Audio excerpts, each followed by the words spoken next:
now we got the... No, okay. you gave me a thumbs up. Oh. Okay. Good evening, everybody. I'm going to call the Planning Commission meeting to order at 6 o'clock. Would everybody please rise for the Pledge of Allegiance? Pledge of allegiance to the flag of the United States of America and to the republic for which it stands, one nation, under God, indivisible, with liberty and justice for all. Okay, this meeting has been properly noticed and posted in compliance with the open meeting law. These proceedings are being video recorded as well as presented live on KCLV Cable Channel 2. Please note customers of CenturyLink and Cox Communication can view this program in high definition on Channel 1002 and in standard definition on Channel 2. You can also watch this meeting live on Apple TV, Roku, Amazon Fire TV, On The Go Pro Vegas app. The Planning Commission meeting, as well as all other KCLV programming, can be viewed on the internet at www.kclv.tv/live. The proceedings will be rebroadcasted on KCLV and the web the Saturday of the meeting at 10 a.m., Monday at midnight, and the following Tuesday at 6 p.m. Madam Clerk, can you please call the roll? Chair DeSalvio. Present. Vice Chair Schlottman. Present. Commissioner Cherry. Present. Commissioner Toussaint. Present. Commissioner Williams. Present. Commissioner Rogan. Present. Commissioner Chada. Present. Thank you. Thank you. Item number 4, agenda item number 4, all comments made under this item for specific action items will be cross-referenced to those items. This is public comment. Anybody wish to be heard during this portion of the agenda? Seeing none, I'll close the public comment. Moving on to item number 5 for possible action for approval of the final minutes of the Planning Commission meeting held January 14th. Vice Chairman Schlottman. Yes, Mr. Chair, I make a motion to approve January 14th, 2020 Plan Commission minutes. You've heard the motion. Please cast your vote. And that motion carries.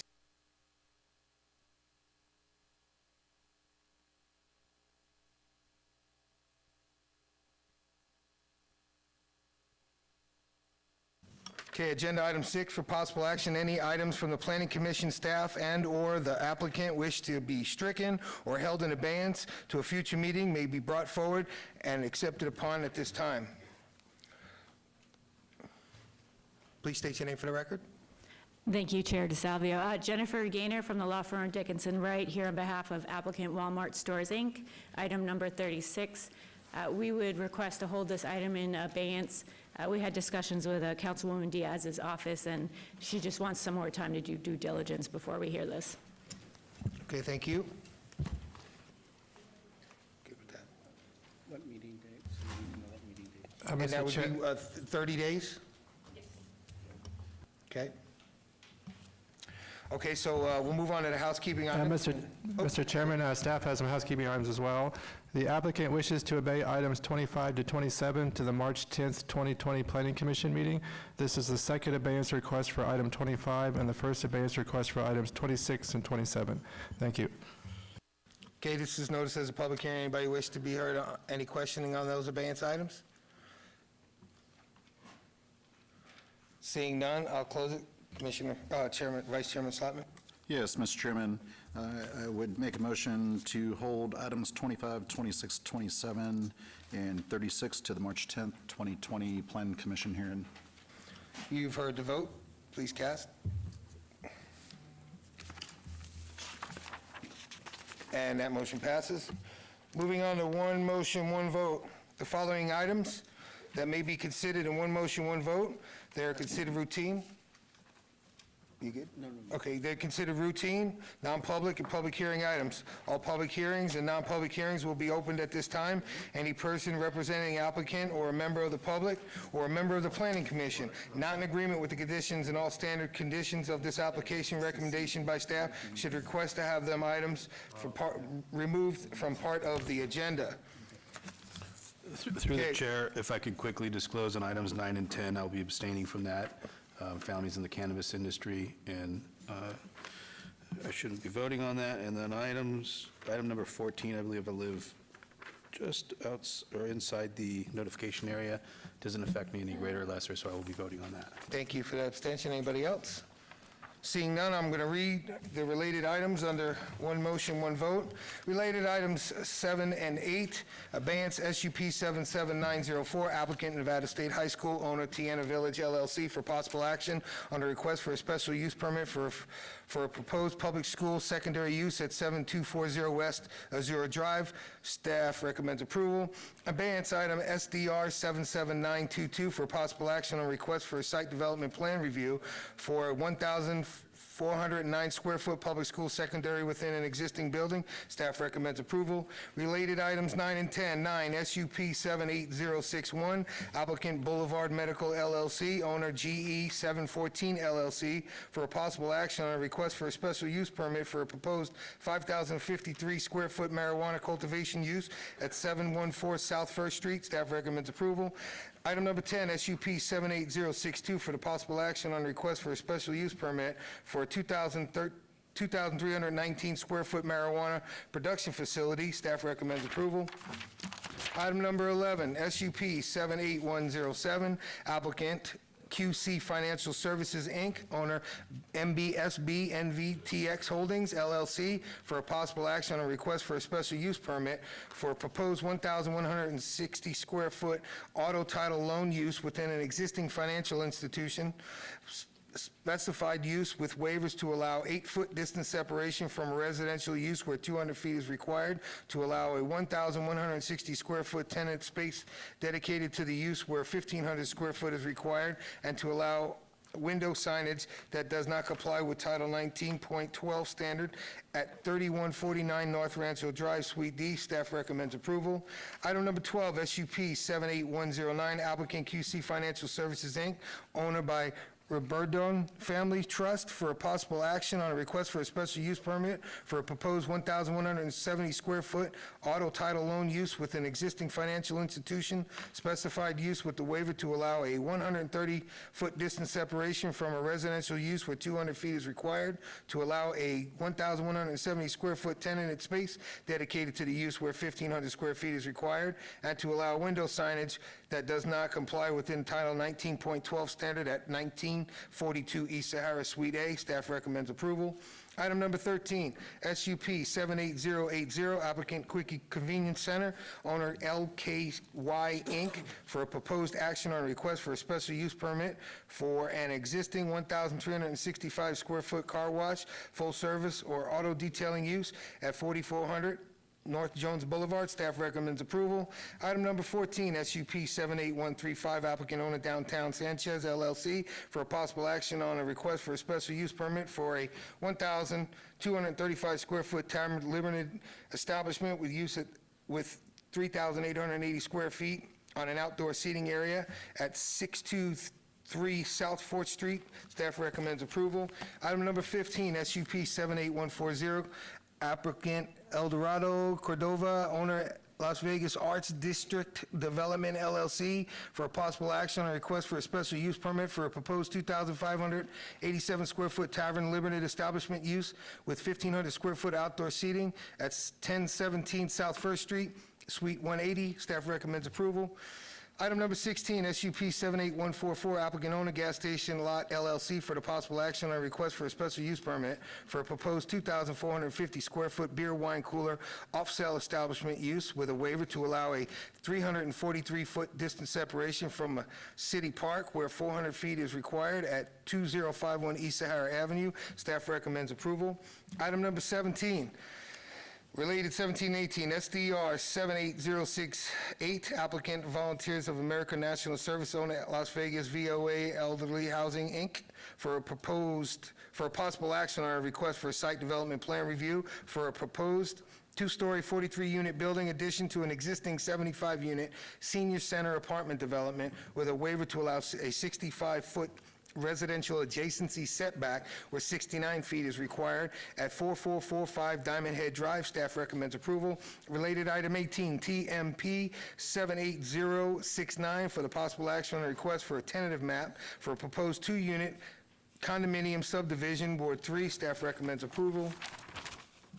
Items related 19 and 20. Item 19 VAC 78128, applicant owner, Section 12 LLC, for the possible action on a request for a petition to vacate public drainage easements and sewer easements generally located at the northwest corner of West Sky Canyon Park Drive and Sky Village Road. Staff recommends approval, Ward 6. Item number TMP 78129 for the possible action on a request for a tentative map for a 164-lot, single-family residential subdivision on 30.04 acres at the northwest corner of Sky Canyon Park Drive and Sky Canyon Village Road, Ward 6. Staff recommends approval. And at this time, Mr. Chairman, staff would like to add that the applicant proposes the following added condition for items 9 and 10. If the proposed use has 2 violations from the City of Las Vegas within 1 calendar year, the use may be required to cease and the special use permit may be revoked at a separate public hearing. Thank you. is the applicant representative here for items 9 and 10. Please come forward, state your name for the record, and let me know if you agree to those conditions. Thank you, Mr. Chairman, Commissioners. John Vorn, Sand 62 Swan Circle, Henderson, representing the application, standing in for Lucy Stewart this evening. She had a conflict. We are in agreement with the recommendations. Thank you, sir. At this time, Through the chair, Chair. if you don't mind, on item number 15, I forgot to disclose that I do have an interest in a parcel within the notification area. Doesn't affect me any greater or lesser, so I will be voting on that one. and thank you for that abstention. And Vice Chairman Slotman, Yes, Mr. Chairman, I have a couple of disclosures on 9 and 10, cultivation facility and production facility. Just want to state that I've built several facilities in the past.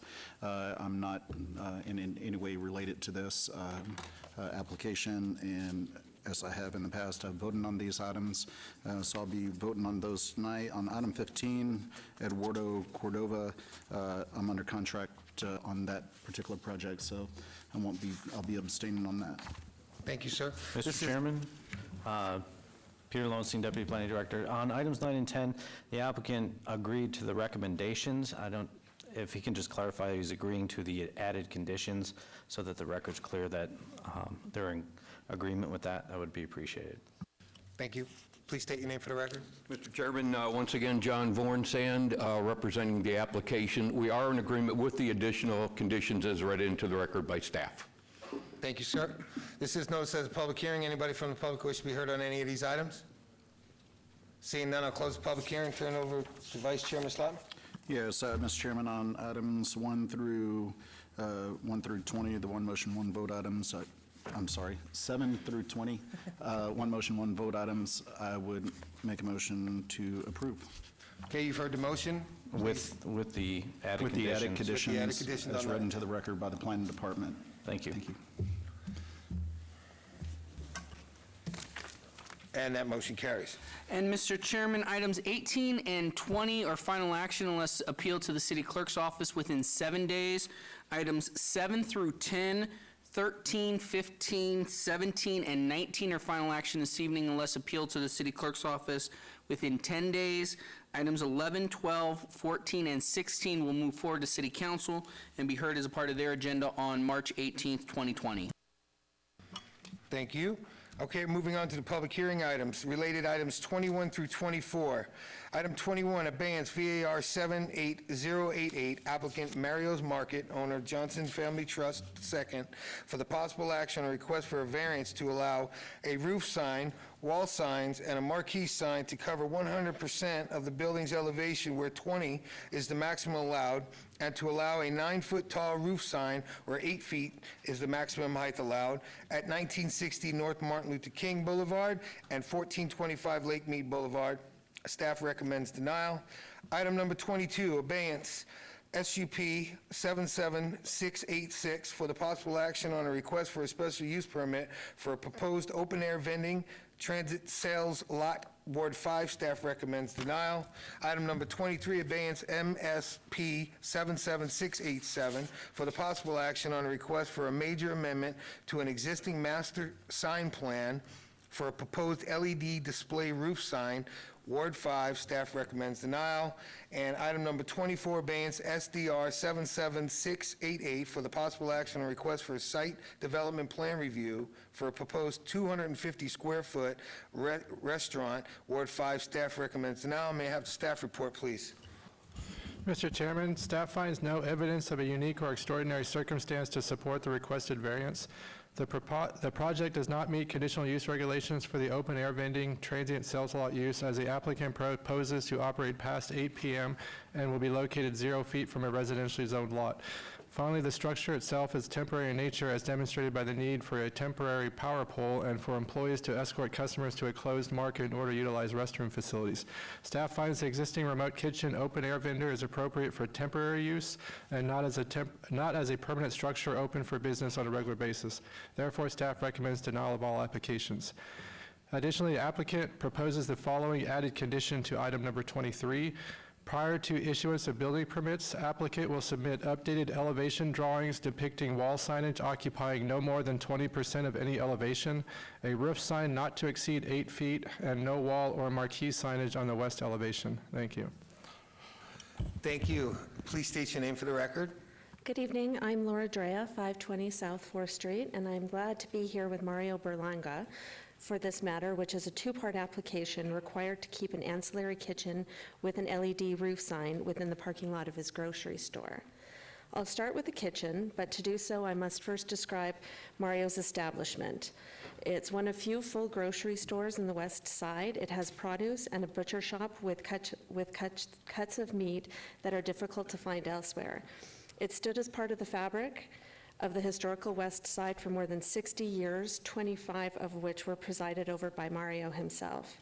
It has a separate packaged liquor area and a cafeteria-style food counter.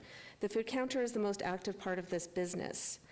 He has cafeteria-style southern foods such as okra, cobbler, hush puppies, and he is known for his catfish. I personally know people in the ward that shop and eat there regularly, but there are a lot of people throughout the valley that make their way to Mario's for his food. His catfish has a big following. In fact, just this Sunday, the counter had more than 1,400 receipts. At times, the cafeteria counter is the reason for keeping the store open late at night, and that is why we're asking for this remote serving space. The only reason that this ancillary kitchen isn't processed administratively is because per code, this church, which is directly south of the property, is considered an adjacent residential use. And it's therefore an encumbrance warranting this public hearing. We do have 15 signatures from residents of the nearest 3 streets supporting this application. The petition recognizes that this request closes earlier and adds no more errant light than the 7 franchised drive-throughs at the same intersection. These residents have been patrons of Mario's for several decades, thereby compelling Mario to adjust his inventory to their tastes, which include a lot of Creole products that he brings in from elsewhere in the country. It's actually nice to see this symbolic relationship and loyalty that's given to Mario, given that we've all lost so many grocery stores near our own neighborhoods. Moving on to the signage portion of the matter, after reading the staff report, we agree that the murals and photos on the structure in combination with the LED sign is excessive. We'll match the roadside elevations to the existing buildings with no signage. The LED sign meets the 200-foot residential separation. There's no objection from the neighbors, again, as it emits the same or less light than any business at the nexus of 2 major arterials. In addition to advertising the food service, the purpose of the sign is to notify neighbors of on-site community events such as the Metro Back to School backpack giveaways or the Bolden Area Command Safe Night neighborhood seminars and on-site celebrations of Mario's Westside Las Vegas Little League team. With that, I will submit to the clerk signatures from the nearest residents on this block, as well as recommendations sealed by a structural engineer on how to improve the sign. We accept conditions to come into compliance with wall and canopy signage. We'll remove the temporary power pole and ensure that the LED sign is structurally sound. And that concludes my presentation for now. If I could pass these to the clerk. Thank you. And that concludes your presentation as right now? For now. Okay, yeah. if I can then have you step back.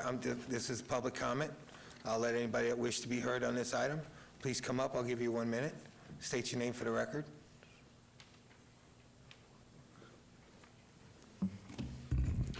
Thank you. Hello, my name is Joseph Abraham, and I reside at 125 Rancho Vista Drive in 89106. I'm the publisher of the Urban Voice magazine, a resident of West Las Vegas. I work in West Las Vegas, and I worship in West Las Vegas. I've had the good fortune of counting Mario's West Side Market as a community partner with my publication and with the Bolden Little League for the last decade. I personally walked Jimmy Street, spoke to property owners and tenants, and heard overwhelming support with Mario's West Side Market for this particular sign. To memorialize those conversations, we provided the written submittal to the clerk. Thank you. Thank you, sir. Please come forward. We have 2 mics there. Come on, come forward and state your name for the record, please. Wendell West. I'm a realtor in Berkshire. I've lived in Ward 5 for 40 years. The store is in 89106. I'm a realtor. I've sold more real estate in 89106 in Ward 5 than anyone ever born. Please work with Mario. Give him what he wants. Work with him. He's a pillar in the community. He's a hero. He's helped so many kids. He's helped seniors. He's helped all races of people. When people are out there trying to raise money for funerals, he helps them out there. He helps the churches. He's the hero of the ward over there. Just give the guy what he wants. All the other communities have nice stuff. Let's have some nice stuff over there. He's not affecting anything. Across the street is Jack in the Box. I sold that land for that years ago. The Taco Bell and the Panda Express, I sold that land. The church that was on the south of that, behind the store she was talking about, I sold that land. Give this young man what he wants over, man. He's a good guy in the community. I mean, he really is out there. Just work with him. Let him make the improvements that you need to do, and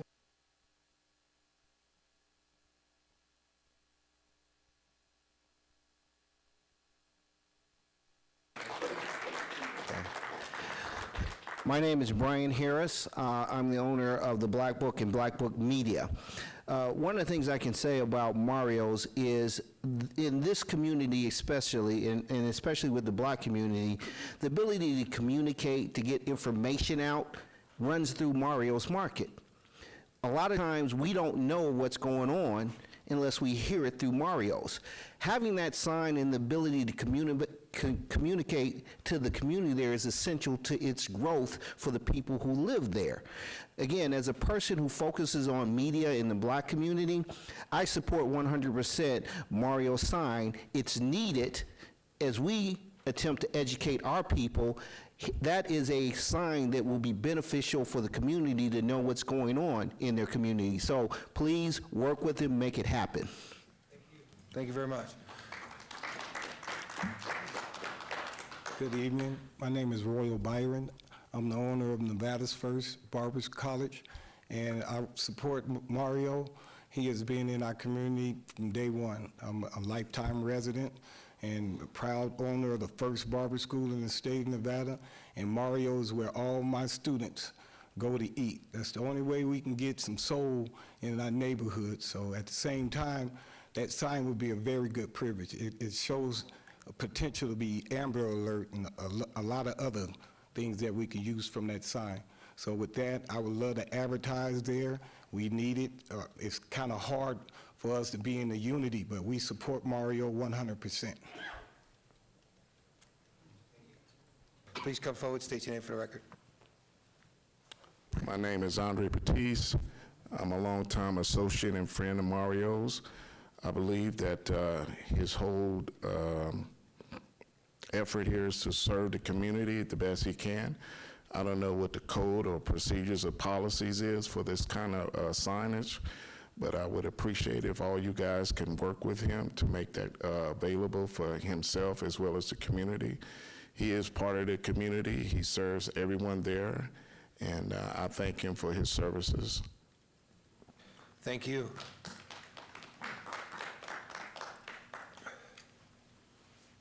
Hey, good evening. My name is Pastor James Harden, and I represent some of the faith-based community that worships here. And Sundays have been a day where most people go find some good food at this establishment. But I've been here for 20 years, and I've watched this particular business serve our community, and whatever is needed, I don't find him to be a man that would be opposed to working with whatever adjustments need to be made. So I did stand in support of what needs to happen. Thank you. Thank you, sir. Please state your name. Good evening, Joseph Sawyer Jr., 1327 H Street, 89106, Ward 5. I've known Mario for over 20 years. I am the prior owner to the Las Vegas Sentinel Voice newspaper, which that establishment was one of many on the west side, but a prominent one because of the traffic that goes there. Mario has been an outstanding individual and a pillar of the community for which we want to continue that flow. He has many ideas that he wants to help the youngsters and give them an opportunity to be seen and be heard. So we take it upon the mercy of this group to show forth a mercy and give it to him, for God is the blessing and God is good.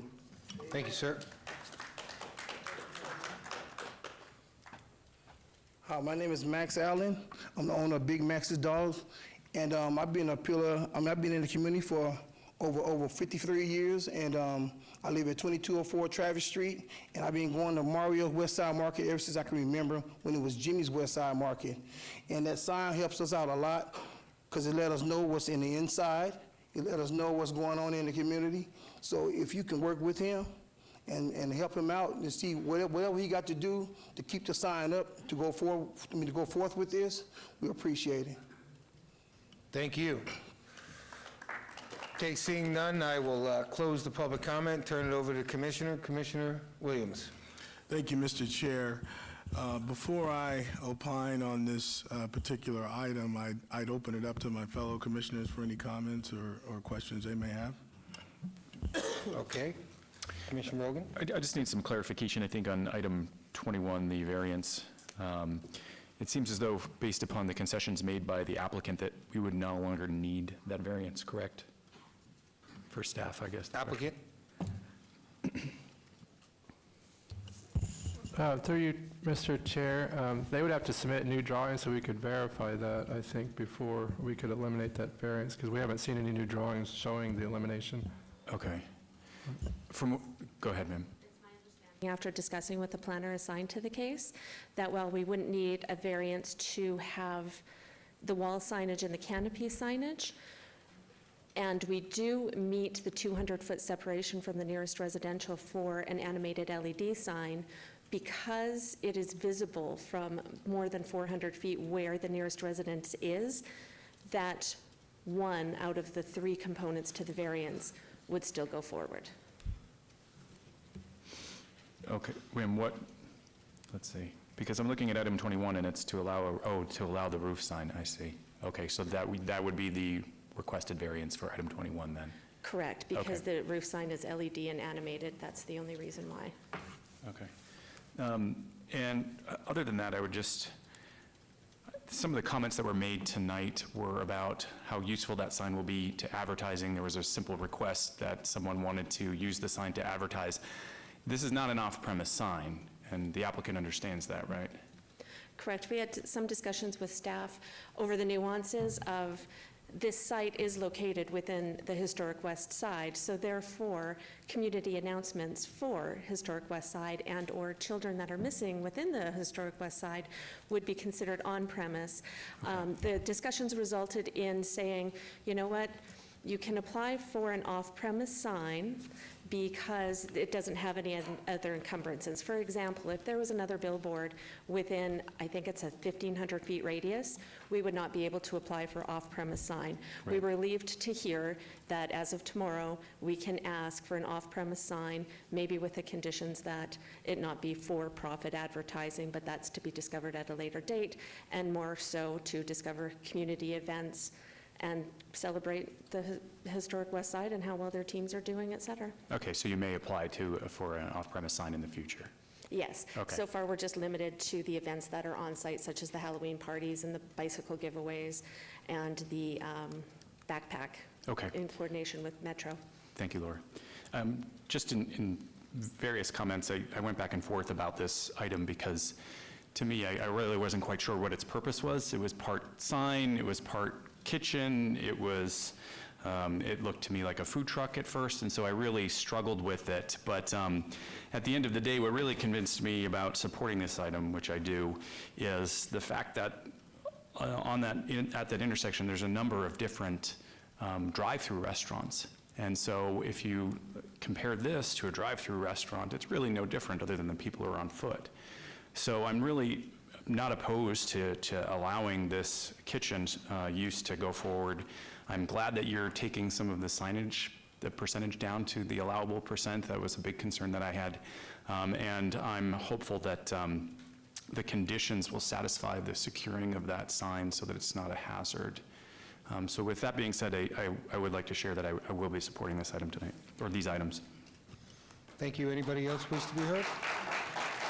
Through the chair, just Terry? to echo what the commissioner said, when the application came in, looking at it strictly from a planning standpoint, it looked out of whack to me, but I think with the changes proposed that they're going to do with the temporary power pole going away, with the signage going down to what it needs to be, and the safety of it with the structural component, all of those things, I can also support as well. Thank you. And just for the record, I concur with both commissioners. I'm glad that after having conversations that stuff got rectified, because I was in the same boat as both commissioners as well with those comments. So turn it over to Commissioner Williams. Thank you, Mr. Chair. So at this time, based on everyone's perspective, and thank you, fellow commissioners, for your perspective on this project, which did start out as a very vague, what are we really trying to do here? Several meetings with the applicants on site, phone calls to really understand. Appreciate everyone being patient. We had a lot of questions. So at this time, subject to staff conditions and also the additional condition read into the record tonight, I'd like to make a motion for approval on item VAR 78008. Item, one at a time, Mary Ann. You've heard the motion. Please cast your vote. And that motion passes. I'd like to make a motion for approval on item SUP 77686. You've heard the motion for approval. Please cast your vote. And that motion carries. I'd like to make a motion for approval on item MSP 77687. You've heard the motion. Please cast your vote whenever you can. There it is. And the next item, subject to staff conditions, I'd like to make a motion for approval on item SDR 77688. You've heard the motion. Please cast your vote.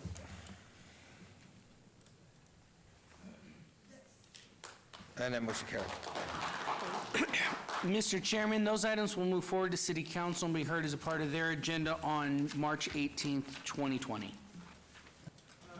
Thank you. At this time, I'm going to pull item 38 and 37 forward, starting out with item number 38, DIR 78185, applicant 95 Management LLC, owner KAG Properties LLC, ET, for a possible action on a request for to amend the section 7.06 of the Fifth Amendment and reinstatement of the Sky Canyon Development Agreement at the northwest corner of Grand Teton Drive and Grand Canyon Drive, Ward 6. Staff recommends approval. Staff report, please.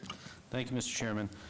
This amendment seeks to extend the date in which all interim improvements of the Sheep Mountain Parkway between Grand Teton Drive and Iron Mountain Road are to be completed so as to eliminate conflicts and reduce redundant roadway construction efforts.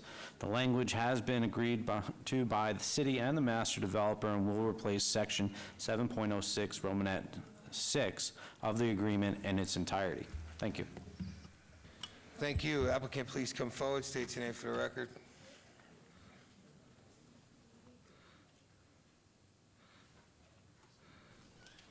John Sullivan, 1980 Festival Plaza Drive.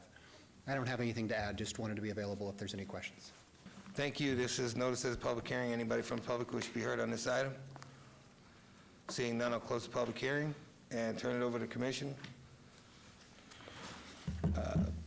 Seeing none, I'll just entertain a motion to approve item number 38, DIR 78185. Yes, Mr. Chairman, I move to approve number 38. And that motion passes. Thank you. Mr. Chairman, that item will move forward to the City Council and be heard as a part of their agenda on March 18th, 2020. Okay, moving on to item number 37, TXT 78225, applicant owner, City of Las Vegas, for possible action on a request to amend LVMC Title 19.12.070, permissible use, description and applicable conditions and requirements, and 19.18.030, measurement rules regarding waivers of distance separation requirements, and to provide for related matters. Staff has no recommendation. Staff report, please. Mr. Chairman, the requested text amendment will propose to do two things. The first thing it does is it proposes to remove the non-waivable special use permit signifier from the distance separations that are indicated for non-waivability currently. What this does not provide any new exceptions or any new allowances or approvals other than an applicant can come forward and would have an opportunity to request a waiver of that minimum use, minimum special use permit requirement, so that if they can make a case before this Planning Commission or the City Council as to why a unique circumstance would warrant a waiver to be granted, they would have that opportunity, whereas now they do not. The second, the request also creates for marijuana establishments, because marijuana establishments, those distance separations are actually established by statute and not by ordinance. They're just reinforced by ordinance. We are also clarifying that for purposes of measuring distance for those marijuana establishments, that a record of survey created prior to January 1st of 2020 would be eligible to be used as a part of the creating that, what that distance separation would be. So it does those two things. One of the outcomes of this ordinance would be if this text amendment, if the ordinance eventually that would go to council were to pass, it does put an onus on Planning Commission and City Council to make very clear findings as to why they are approving a waiver, if they so in fact do approve a waiver. But at its most basic level, it returns discretion on these discretionary reviews back to the Planning Commission and to the City Council for their consideration where those may be warranted. Thank you. Thank you. This is noticed as a public hearing. Anybody from the public wish to be heard on these items, please step forward. State your name for the record. Good evening, Mr. Chairman, Ryan Arnold, here tonight representing a few different folks. First off, Fremont Street Experience and all of their members. This board knows better than anyone, I think, that we spent a lot of time working on a variety of different ordinances and regulations to try and control the liquor, especially packaged liquor. Maybe this is a good change, I don't know. So really what we're asking for is just an opportunity to sit with staff and explore this and better understand what the potential ramifications could be. Same thing goes for station casinos, another client, the outlying areas. We simply don't know what this could change, and we've got such a long history and lots of investments that are dependent upon the current regulations. So we simply asked that this board hold the item, give us a chance to sit with staff and others and better understand it. Thank you. Thank you. Anybody else wish to be heard, please step forward. State your name for the record. Good evening, Mr. Chair, members of the Commission. My name is Virginia Valentine, and I'm the president of the Nevada Resort Association. So I would just like to echo the comments of Mr. Arnold, and also to ask for a little more time to review how this text amendment would impact some of the area around resort hotels. The Resort Association has 8 members in the city of Las Vegas, and those are resort hotels by statutory definition. It's also a little unclear to us, not having a lot of time to sit down with staff or to discuss this, how you would need to change the method of measurement if you also had the ability to grant a waiver. So we're seeking an opportunity to have a little more time to have a conversation with staff and get a better understanding of not only how this works, but how it would impact our members. So thank you very much. Thank you.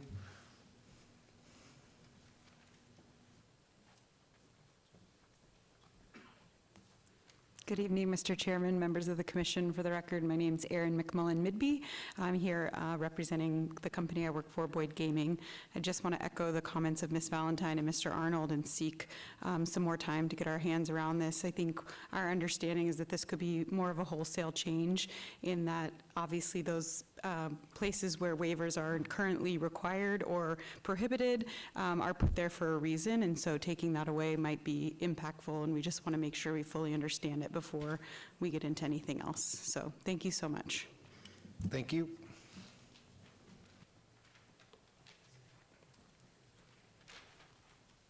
Good evening to the board and members. I'm Phyllis Gilland with Golden Entertainment, and I echo the statements of the past three speakers as well.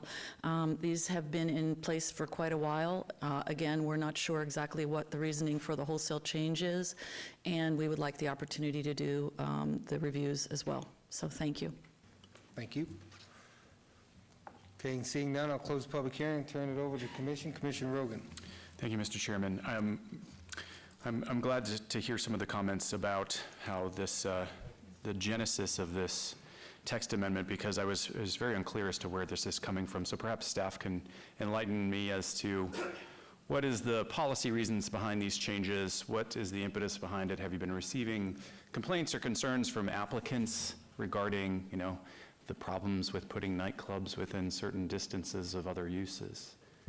Mr. Chairman, through you. So the impetus of this text amendment was that there were a couple appeals of a director's interpretation as it related to how distance was measured in the city of Las Vegas on two separate matters. One of those appeals, the council and the Planning Commission have already acted upon. It changed the clarification of what access means. There was a second appeal, though, of the director's interpretation of of how we do our distance measurement, and that centered around the specifics in our code about different lines and what made a property line for purposes of distance measurement versus what didn't. Based on that appeal, the council actually tabled that item and directed staff to do some more work on digging into our current ordinance, why we measure the way we measure things. We are different than other jurisdictions. Other jurisdictions in the region, the county, for instance, on some of their uses, their measurement is actually from the nearest face of a building to the property line of the protected use. Henderson has a slight variation on that, and I think North Las Vegas also has something else. So we do ours probably the most conservative and most defensible by doing property line to property line.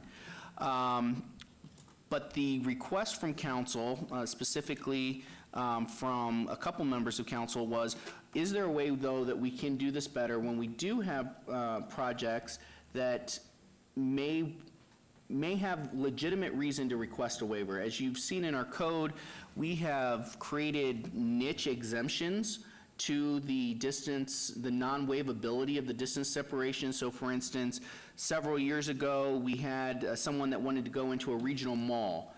So they made a really good case for why are they held to this property, because mall sites are so big, why are they held to this distance separation when if you put a tavern inside of Meadows Mall, what realistically is the impact on the neighboring properties, even though there's a church on an out parcel and something like that. And so there's a carve out in our code that allows, for instance, for a tavern, if you are inside of a regional mall, you can ask for the distance waiver for that. And so we've done that over the years. So the question was, how can we get to a place that provides the option for a business owner to come forward and demonstrate to the Planning Commission and to the City Council a unique circumstance that warrants a waiver in their opinion, and have the Council and Planning Commission hear that item and agree or not agree. This does not create, like I said, it creates no new exemptions. It does not allow anything to not come forward for a public hearing, and again, it is, the code is still requiring them to ask for that waiver. They have to make a case that allows council and commission to make a finding that that waiver is valid. As I mentioned in my kind of staff report, it does create more work for the Planning Commission and the council as individuals, because one of the things that council did when they limited their discretion is they didn't have to hear these items, so they didn't have to make these case-by-case findings anymore on where a waiver may be eligible and where not. If this amendment were to go through and be adopted by council, that will change, and so Planning Commission and City Council, they will have to do a more diligent job on making their findings as to why a waiver may be appropriate in one circumstance, but may not be appropriate in another. I guess that leads to my next question, which is what guidance is there either in the code or that can be offered that's going to allow us to make consistent decisions day after day or meeting after meeting and then year after year when the composition of the Planning Commission changes, the composition of City Council changes? How on earth are we supposed to make sure that the types of decisions that we're making have that consistency that will not lead to lawsuits? So I think the city attorney wants to weigh in. I want to put one little piece of it, and then Mr. Scott, I'll turn it back over to you for some additional components to that. So one of the things that we are doing as staff is, again, if this amendment were to be adopted in the future by council, we will be taking that exemption language that exists currently in the code that describes those circumstances like the regional mall that I just described, and staff will use that as a part of our analysis. So if you are requesting the distance waiver because you're in a regional mall, we're going to have those lists of things that the council has already signaled through prior action are things that they want to consider an exemption or waivers for, and we're going to include that in our analysis that will come forward. Additionally, for our staff, we may have to change a little bit on our staff reports to make a clearer record in the background and the history of the site or sites, so that, again, there's a clearer record from our standpoint for new council people or new planning commissioners when they're reading through past history on where waivers have been granted. But you're right, there will be a due diligence component to the planning commissioners and the council offices on being consistent with their findings, as well as being mindful of the findings that came before them when their predecessors were in office. And then Mr. Scott. Chairman and Commissioner Rogan, I agree with the planning directors indicating that it will be up to you and the council to make a really diligent findings to make sure that you're not being arbitrary and capricious between wards, between applications. So it will be incumbent upon them to make a clear record to make sure that we can withstand any lawsuits if we get them. And just a couple more questions before I pass the mic. With regard specifically to 2H on the proposed amendment, there seems to be a specific list of uses that are subject to this amendment, and then item H says, by the way, any other use that's in Title 19 that's within the intent of this amendment.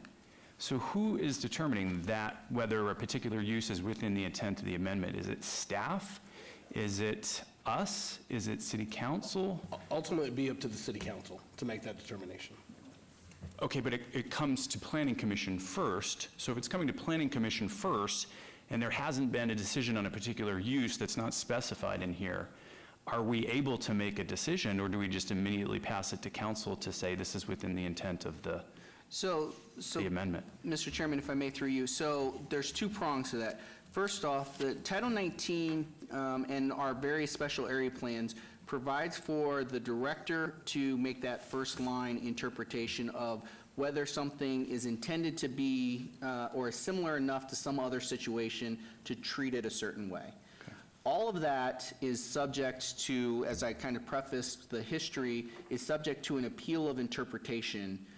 If somebody feels that they're aggrieved by that interpretation, then they have the ability, as City Attorney Scott said, to then take that to council, who has the final word on interpreting their code. Okay. It's the City Council's code at the end of the day. They have the final say in that interpretation on what qualifies and what doesn't. This language is in here in the text amendment because we wanted to make sure that it's clear that there may have been something in some reference document that we missed, and so we wanted to make sure that people know that the idea here is if it's not specifically precluded in number 3, that there may be some use that, for whatever reason, wasn't clearly identified that may also fall into this. And between now and the ordinance drafting, we'll be doing more work in some of our special area plans and other documents that reference distances and special use permit requirements to verify where those other places may be that would qualify. We don't know that there are any, but we wanted to be safe than sorry in drafting this text amendment.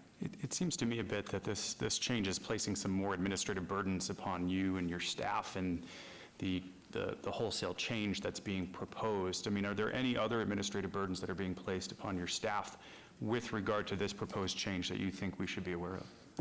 No, this is, again, there's some additional, there may be some shifts in how we document certain things and prepare the staff reports, but at this time, I don't anticipate that this produces any additional administrative burden on my team in terms of administering this code change versus any other code change we administer. And just finally, were there any outreach to, I know that the resorts are here, and that's great, but they have the staff to kind of monitor what we're doing on a monthly basis now, but this affects not just resorts, but it also affects neighbors and neighborhoods. Was there any outreach that was done to, I mean, obviously from these marijuana establishments, we know how active our neighbors can be, and suddenly we're changing distance separations on a lot of particular uses like off-sale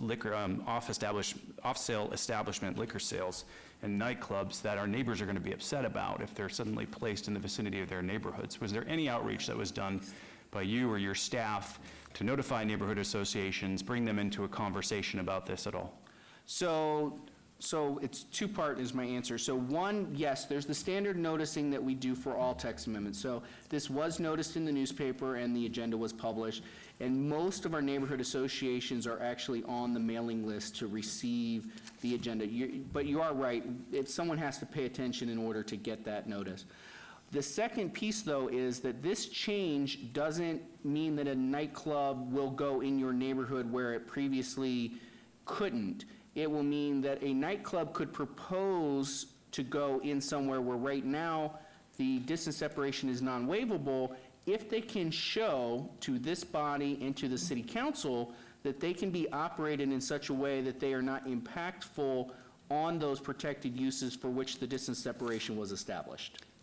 So they have to be able to show that they can mitigate noise, that they have, whatever their story might be as to why they feel that the distance to the protected use is not going to be hindered, that intent of the distance separation is not going to be hindered if the planning commission or council approve that waiver. But again, it gives no one a right to move forward without the planning commission and council's concurrence with the waiver request. Understood, and I thank you for answering my questions. I do have some comments, but I want to reserve those until I can wait to hear from my fellow commissioners since I've taken up a lot of time. Thank you. Commissioner Toussaint. My understanding is this is basically for cleanup. Is that what you're telling us? Is that this is to clean up the text amendment that's already there? No, I don't want to call this a cleanup. This is a shift in policy. So this is at the end of the day, this will be a decision of the council that shifts from in the past where council put restraint on their discretion. This would be them taking back that discretion that is theirs to have if they so chose to do that. But this is a response to that appeal, but it's not a cleanup. It's not like you'll get those amendments that we'll do, like the access one, that was definitely a cleanup where we clarified the language to take that ambiguity that there was believed to be off the table. This is a policy question in this amendment. Commissioner Slotman. Yes, Mr. Chairman. So I have some of the same concerns. I know of other taverns that tried coming downtown. They couldn't open, but they due to the distance separation. However, there's other licenses that they could go after, like an urban lounge or a tavern unlimited. I think it's there for a particular reason, and I'm just a little bit concerned that we're going to be opening up another, slew of short-term rentals or something, where we're going to see hundreds of these things coming before us, because I think there's a lot of pent-up demand in certain areas where I know that there's a lot of pent-up demand in certain areas. But I want to touch on a different part. It's section, I guess it's, yeah, it's the part that says a record of survey that established the parcel containing the protected or other use was recorded on or before such and such 2020, the date of adoption of this amendment. I think what that's getting at is for medical, or not medical, I keep saying medical marijuana, but for marijuana uses, if this establishes that they can measure from a particular property line to the record of survey within the commercial subdivision, is that correct? Through you, Mr. Chairman. So yes, so this element of this amendment is to address one of the concerns that was in that appeal, which is that in the past, folks didn't know about the mapping options and the ramification of those mapping options. And some folks, instead of doing a parcel map, which establishes a parcel line, did a record of survey in a commercial sub, and they thought that that created real property for purposes of land use and building. But it did not under the way our code currently reads. So because distance separations, the distance is actually governed by NRS. It's not a city statute. It's a state statute that we memorialize in ordinance to match what NRS has. This adjustment will allow, now people can't just come do a line survey today in order to try to create some, new distance separation. So this says historic boundary line adjustments that meet the qualification can be used to create that property line for purposes of measurement. And measurement only, so you can't do weird things with setbacks and other things based on that line, but only for measurement from protected uses. So that allows for some of these large commercial centers where they did a mapping action that's maybe not the mapping action today we would have preferred for them to do, but some of those existed 20 years ago, long before any of these questions were relevant or aware of. So this provides a slight tweak to that for marijuana establishments because they can't have a waiver option that would otherwise resolve this issue. And I don't necessarily have an issue with that. I think that, just my personal opinion is that we should allow,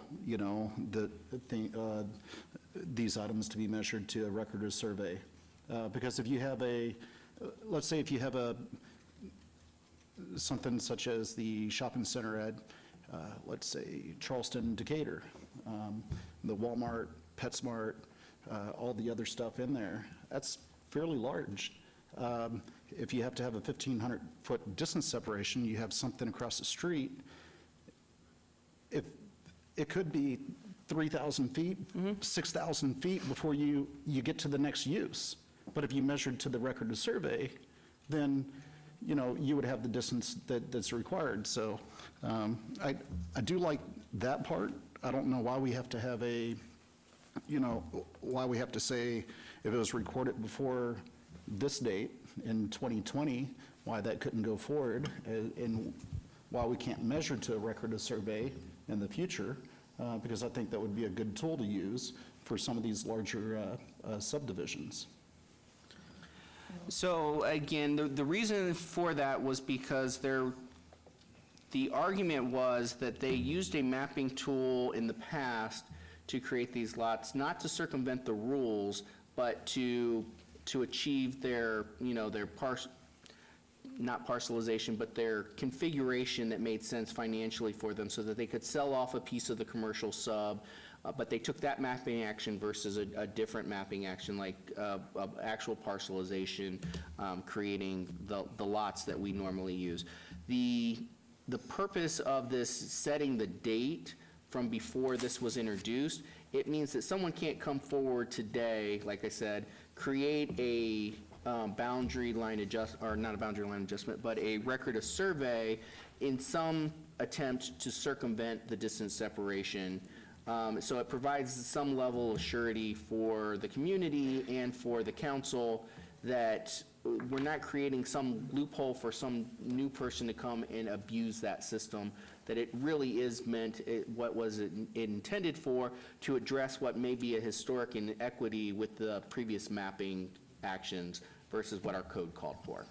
Right, through you, Mr. Chairman, one more point of clarification. This is in relation to a record of survey for the protected use and not for the marijuana establishment. Correct. So the reason it has a set date is so somebody can't carve a box around a protected use in the interim and circumvent the code as the director has indicated. I'm sorry, repeat that? So the record of survey is only in relevance to the protected use and having that established prior to the date. There is in your backup an amended staff report which establishes the January 1st, 2020 date versus the adoption of this ordinance in the future, so that someone cannot cut a box around an existing church and then say it's now meeting the distance separation where historically it did not. I'm a little bit lost because on the other hand, we're saying, let's let everything else be, let's get rid of the non-waivable special or distance separations in the first part of this text amendment. So we're allowing them to come in and ask for, for those items to be waivable, but then we're saying we don't want them to create a loophole by creating this record or survey. I don't... Because the problem, Mr. Commissioner, is because the marijuana is governed by the state, so the council has no authority to waive that distance. If that did not exist, if that weren't in statute, then we would treat marijuana under this ordinance and the intent of this text amendment, we would treat it just like we treat the alcohol uses and everything else, where again, it would be a waivable condition that they have to make their case on why their distance to whatever is not. But that is in statute, so we don't have the ability to go around statute. So that's why there's that slight adjustment here that wouldn't exist if it weren't a statutory distance separation. Okay, thank you. Yeah. Commissioner Terry? Through the chair, I heard there was, and correct me if I'm wrong, 2 items that were kind of that were driving this change. And I feel it's just a small amount to do a wholesale change. You heard the word wholesale earlier. Wholesale change on the ordinance or policy. And I think, I was part of the discussion when Fremont Street was talking about packaged liquor, when tavern limiteds were born, when urban lounges were born, and I can see how it fits in a downtown environment. When I just think of something that's valley-wide, I get concerned of the unintended consequences of this.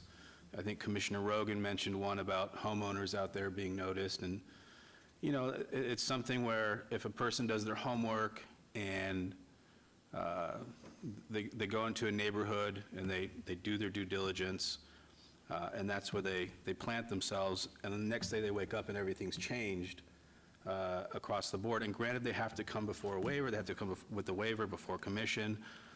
I've seen how lobbying works, and I've seen projects get through commission and city council with some with good discussions, some without in some cases.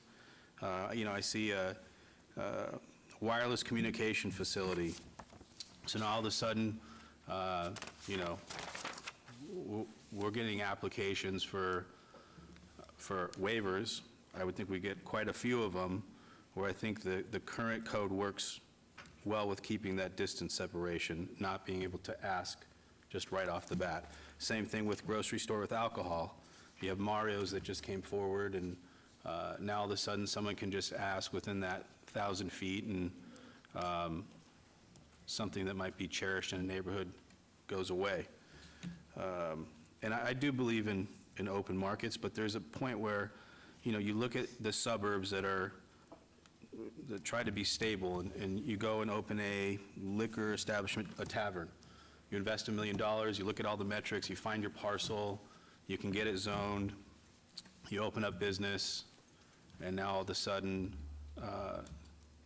there's this wholesale change, and a waiver could be applied if it gets through, whether it's 999 feet or 2 feet, that business is going to be affected in a certain way.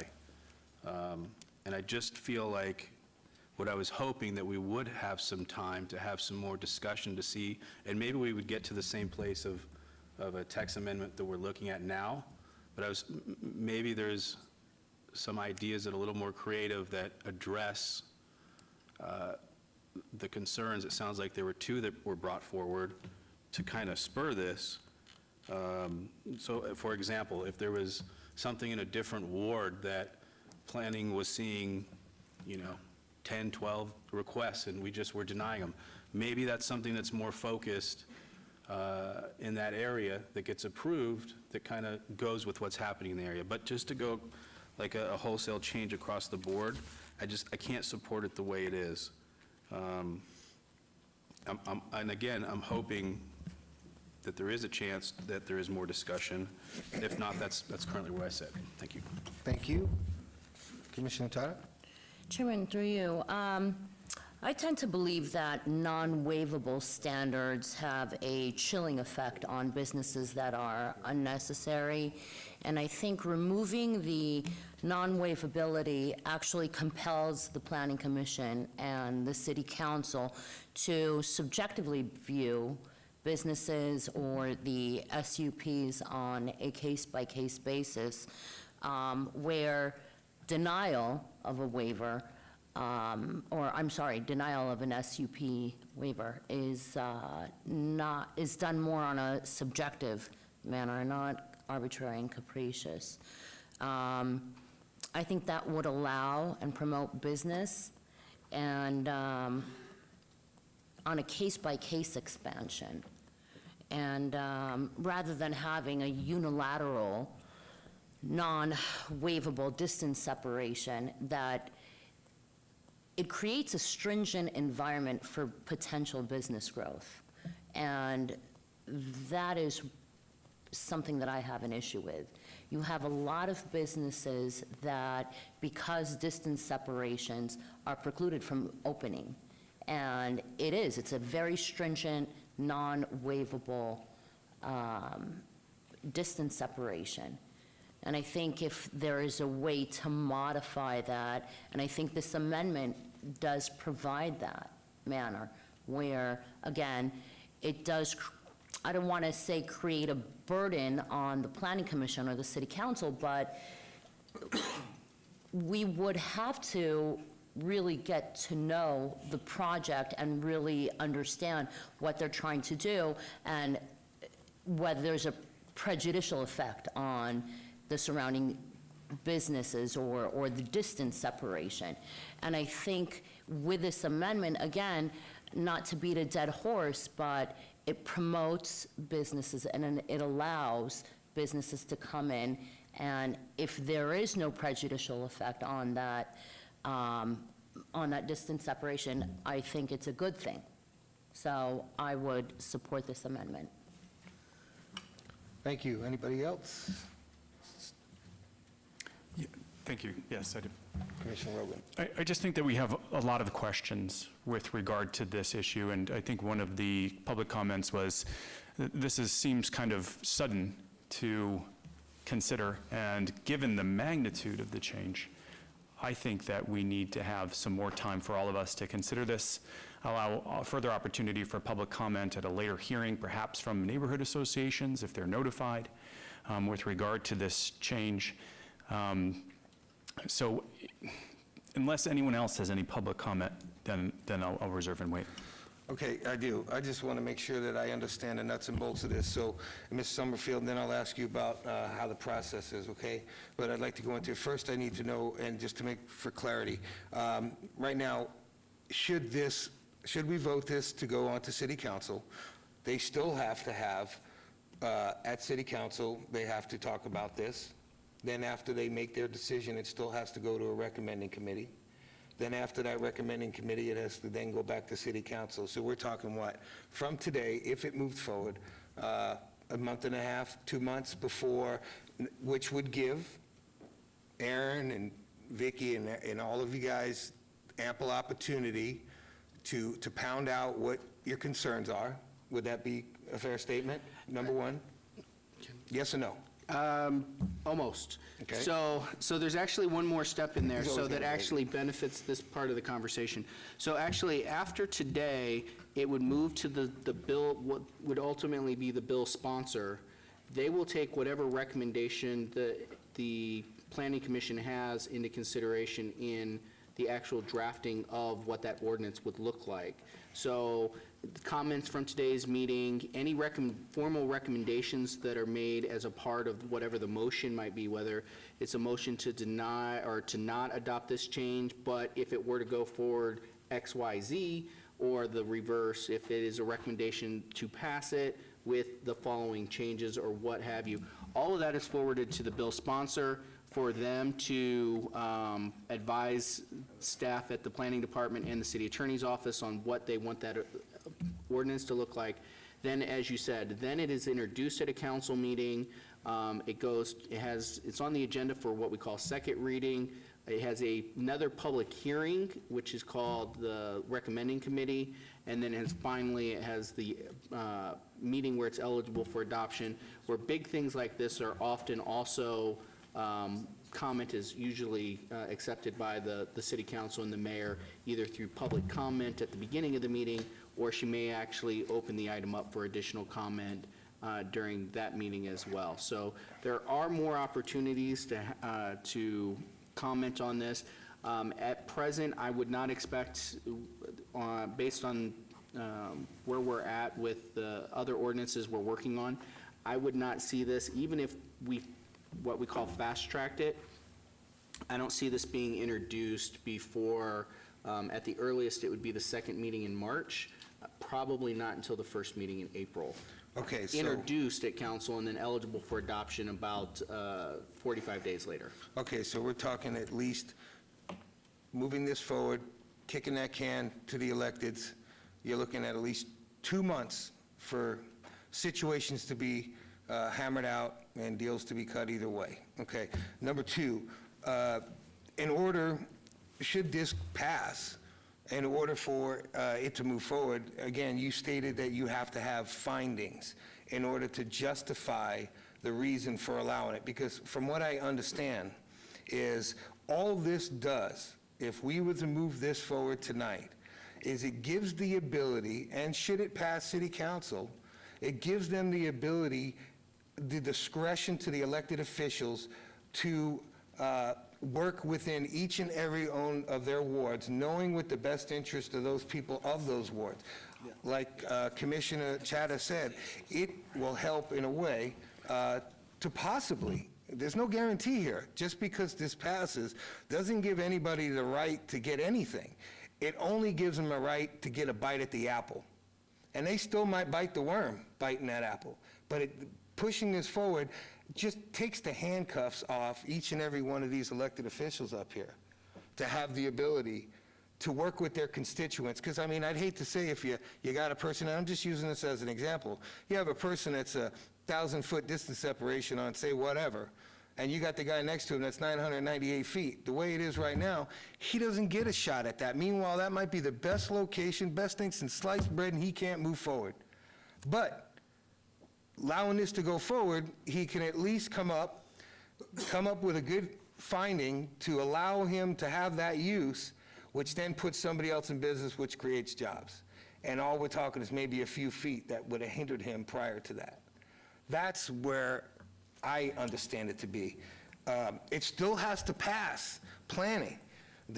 Once those findings are made, it's now record, if I understand that. So it has to come before us, and it still has to go through the city council if somebody does come and ask for a specific waiver, that right now their hands are tied. So in a nutshell, this gives the ability to our elected officials to police their wards accordingly with their constituents, with no guarantees that if they bite in that apple, they're not going to get a worm. And that's basically all it does. They're not taking anything from anybody. They're just opening up the opportunity to have conversation. Because right now, there is no conversation. Exactly. The doors are shut. And that's why I support it, because I like the ability for the people that we elect to have the ability to listen to their constituents and to bring new visions, but there's no guarantee. And that's what I like about it. Nobody's guaranteed anything here. They're just guaranteed the opportunity at that apple. And with that, like I said, that's why I stand in support of that. And I'm going to go to Commissioner Rogan, and then I'll come back to you, Commissioner. I'll yield to Commissioner Schlottman. Oh, Commissioner. Yes, Mr. Chairman, fundamentally, I agree with you. You almost convinced me, and Commissioner chatted in here. So I am pro-business, and I think I can get behind this, but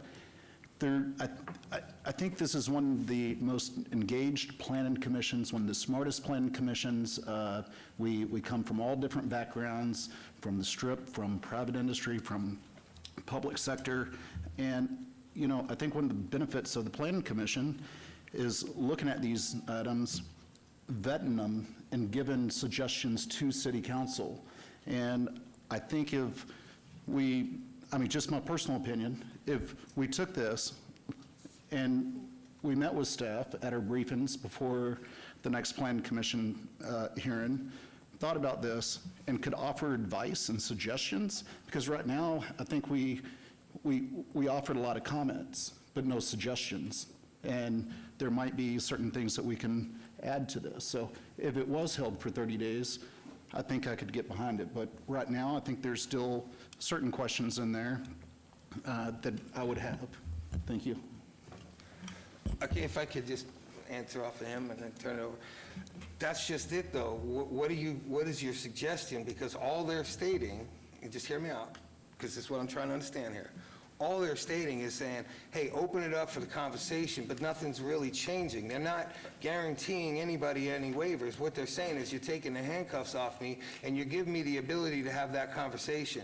We're not asking, if I'm understanding this correctly, we're not asking to change anything other than you might have the ability to have that distance separation waived. But as far as everything else in there, from what I understand, it is existing to remain. They're just saying, hey, if you have an establishment that's 998 feet and it's thousands required, I can't even talk to you right now. But I can sure as hell talk to you if it's 998 feet and this thing goes forward. And that's why I'm saying it gives the ability to certain areas, certain wards, to be able to have the ability to have those conversations. Right now, I don't see that ability, and it does hinder growth. So, when you're saying let's talk and let's open it up for suggestions, we're not suggesting, from what I understand, anything other than the ability for the city council, each and every elected official, to be able to police their area accordingly to see if it works with their constituents, with no guarantees. Commissioner Rogan. I think you're giving the city attorney over here a heart attack when you're talking about policing their particular wards, because what that says to me is each ward's going to be treated differently based upon who is the concern that there is going to be arbitrary and capricious decision-making, because there's going to be decisions made based upon the particular makeup of the ward, rather than the consistency that's required between each application and the preceding applications that have come before it and the ones that will come after it.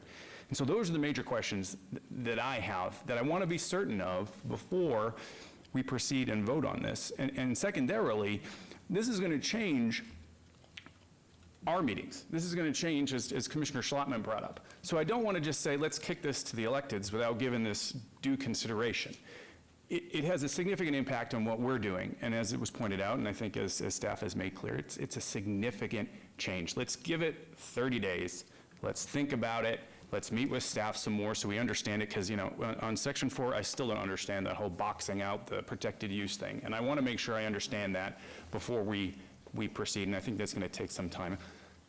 So unless there's anything else that needs to be said on this, I would make a motion to obey this for 30 days to the March 10th Planning Commission meeting.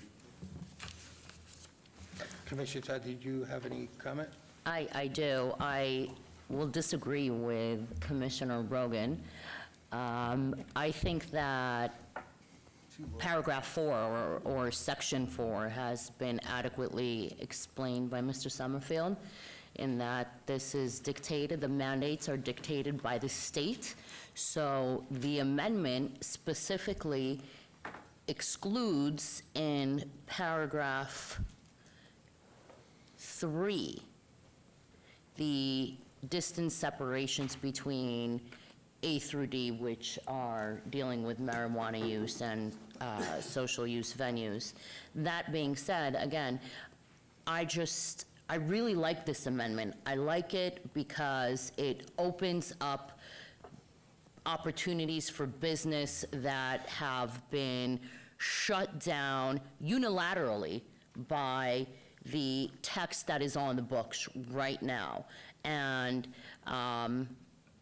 again, I think that we have a very pro-business planning commission. I think that the city council, nobody knows their wards better than the commissioners and the councilmen for those wards. I don't think that amending the statute as it is will have an effect where the decisions will be made in an arbitrary and capricious manner any more than any other opportunities are given to the council people and the planning commission. I think that the only thing it does is it opens the wards up for businesses. And again, like Chairman said, they just get a bite at the apple. I like the fact that they get to have a conversation and come to the table, and that's where I'm at. This is a feel-good statute for me, and I'm ready to hear it now, and I'm ready to vote on it right now.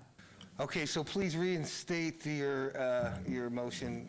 I make a motion to obey 30 days to the March 10th Planning Commission meeting. Okay, so a yes vote would be to obey.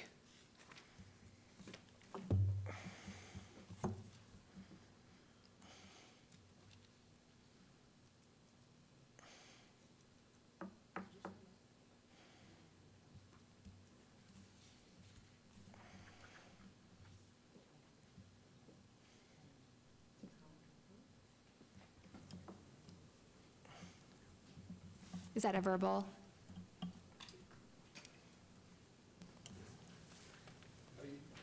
I'm voting nay on the abeyance. Thank you. And that motion to obey moves forward. It passes. I just got to say, that was one hell of a debate.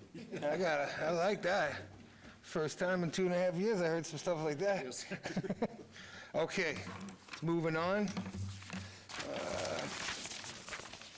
I think that is, we are 25 through 27 is held. We going on to item number 28. Item number 28, VAR 78073, applicant Robin J. Colvin, owner of Colvin Living Trust, for a possible action on a request for a variance to allow a 0-foot front yard setback where 20 feet is required, a 0-foot distance separation from the main building where 6 feet is required, an accessory structure that is not aesthetically compatible and in front of the main building where such is prohibited for a proposed 237-square-foot accessory structure, Class 2 carport at 1425 Norman Avenue, Ward 3. Staff recommends the dial. May I have a staff report, please? Mr. Chairman, staff finds the applicant has created a self-imposed hardship by proposing an accessory structure which does not comply with Title 19 development standards. Staff therefore recommends denial of the variance request. Please note that there are additional letters of protest and support since publication. Thank you. Thank you. Please state your name for the record, sir. Larry Sanchez, 7844 Soaringbrook Street.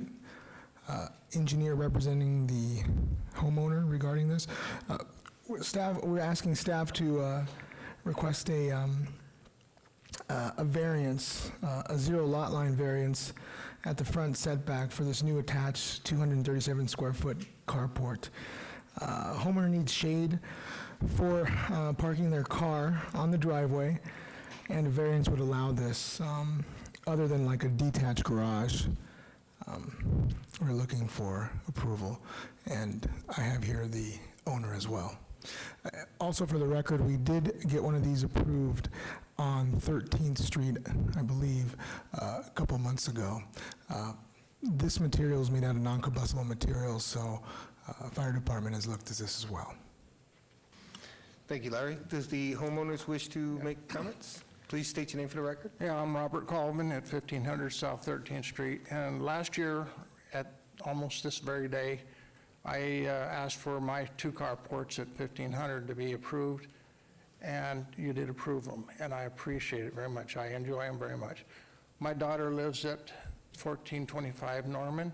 I own the building, and I told her if I got mine approved that I would build hers so she could have her truck not get deteriorated by the sun. She had to have it painted a couple of 3 years ago because it was in bad need of it, and it really looks nice, so she'd like to keep it that way.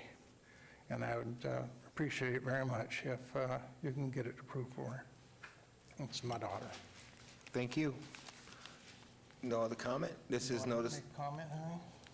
No, okay. This is noticed as a public hearing. Anybody from the public wish to be heard? Back up one. Please come forward, state your name for the record.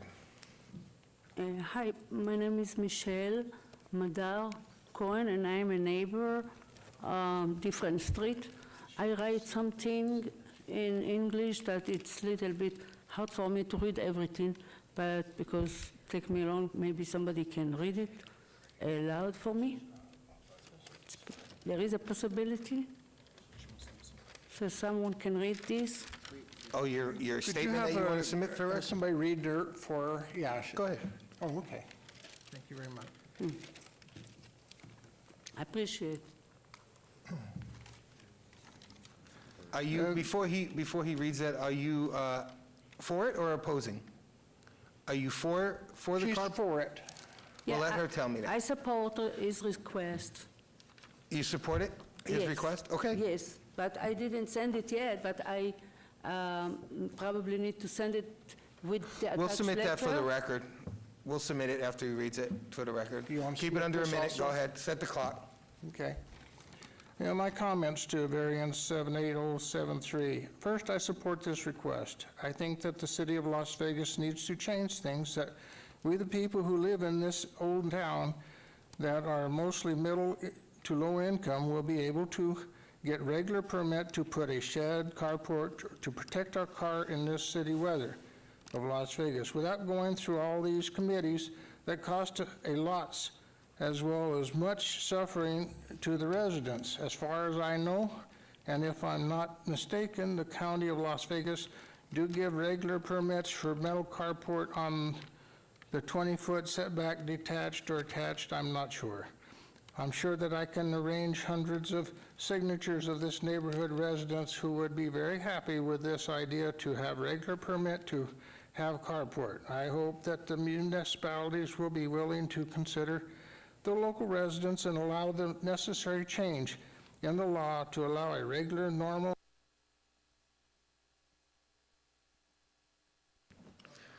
Okay, anybody else wish to be heard? You could submit that to the clerk. She'll put that on the record. Anybody else wish to be heard? Seeing none, I will turn it over to Commissioner Slotman. Yes, Mr. Chairman, thank you. I've looked at this application. I don't recall any other carports in the past in my ward that I've ever supported in the front yard. This one, I mean, I think staff has called it out as not being aesthetically compatible. There's all the rest of them, Mr. Coleman, Mr. Sanchez, the up and down that street, there's no carports. And if you look at the front of the houses, all of them are all the fronts of all the houses are pretty much in line. It's something that I typically don't support, and I don't see anything unique about this that would allow me the right to grant a variance. A variance is, I mean, we can't grant variances due to a self-imposed hardship, and this would be a self-imposed hardship. And there's nothing in our code that says that we can grant a variance due to the need for shade. And so sorry, it's not in our code. So considering those things, Mr. Sanchez, through you, I think he wanted to make one comment. Please do. State your name, though. Larry Sanchez, 7844 Soaringbrook Street. I have here 4 letters from adjacent neighbors in support of this as well. Forgot to mention that. And I have 6 in opposition. Okay. So if you, I mean, just seeing that there's other people on the street that are in opposition, I have no legal justification for granting a variance on this particular application. So unless if there's any other comments, ready to make a motion? Please do. On item number 28, VAR 780373, move to follow staff's recommendation for denial. Yes vote is for denial. You heard the vote. Please cast. That motion carries. And Mr. Chairman, that item is final action this evening unless appealed to the city clerk's office within 10 days. So council, if you'd like council to consider it, you'll need to appeal within 10 days to the clerk's office. I'm sorry, Chairman. With regard to, is there a certain date that it would have to be removed if it's denied? This is not existing. Okay, gotcha, thank you. This is a proposed one. Thank you. Moving on to item number 29, VAR 78119, applicant owner Amir Johnson for the possible action on a request for a variance to allow an existing 8-foot tall fence where 5 feet is the maximum allowed at 2905 Pinto Lane, Ward 1. Staff recommends denial. Staff report, please.